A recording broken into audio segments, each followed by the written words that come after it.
Procediendo a la era de la independencia, otro propietario importante del Valle de Cañete fue Hipólito Unanue. El médico y político nacido en Arica accedió a la propiedad de la hacienda Arona en 1801. Era también una importante hacienda azucarera, donde el hijo del sabio, llamado José, construyó un palacete que actualmente se halla en bastante mal estado.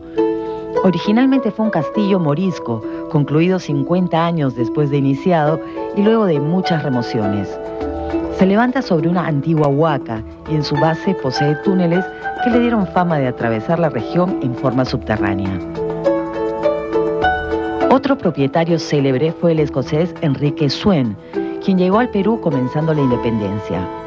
Años después se casó con la hija de Francisco Javier Mariátegui, uno de los fundadores de la República, político liberal que tuvo una larga carrera como juez, detentando por mucho tiempo la presidencia de la Corte Suprema. Pues bien, este señor Mariátegui era terrateniente del Valle de Cañete, posición que heredó su yerno, Enrique Swain. Este fue un hacendado muy próspero de las décadas de 1860 y 1870. En esta época llegaron trabajadores chinos y fueron incorporados como mano de obra agrícola, reemplazando en buena medida a los negros que habían obtenido su libertad a mediados de los años 1850.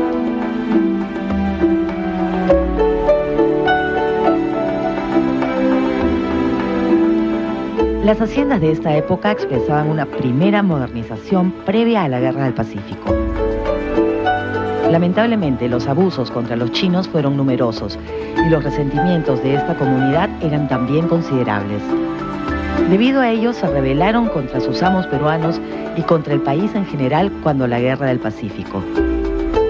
En vísperas de la derrota de Lima, los chilenos desembarcaron una división de su ejército en Pisco y avanzaron por la costa sembrando la guerra de razas en el país.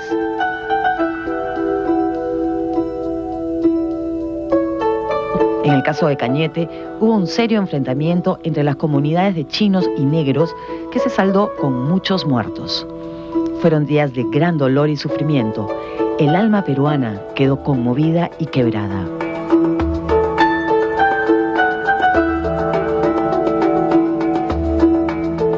Es fama que ellos están entre las primeras hordas que inician el ataque sobre el balneario de Chorrillos.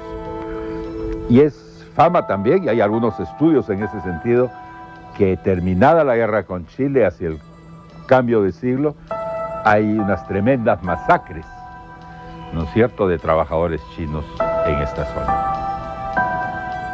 Los años de reconstrucción posteriores a la Guerra del Pacífico fueron el auge del puerto de Cerro Azul, como puerto de salida de la producción agrícola y llegada de inmigrantes.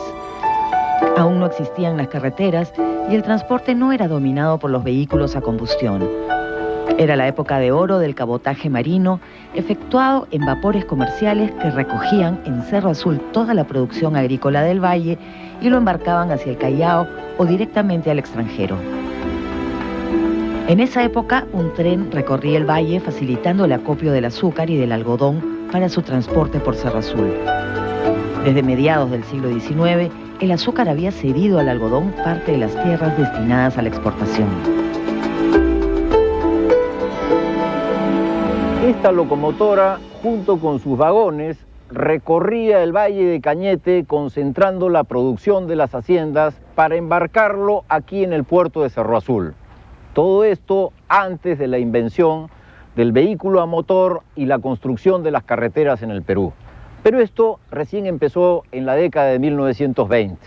Hasta antes el sistema era bien racional, porque efectivamente el mar es una gigantesca vía de comunicación y los ferrocarriles cumplían una función, un papel muy importante en concentrar la producción.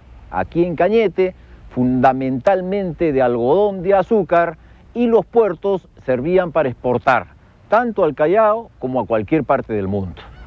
Por otro lado, las carreteras vienen de la década del presidente Leguía, de la época del oncenio.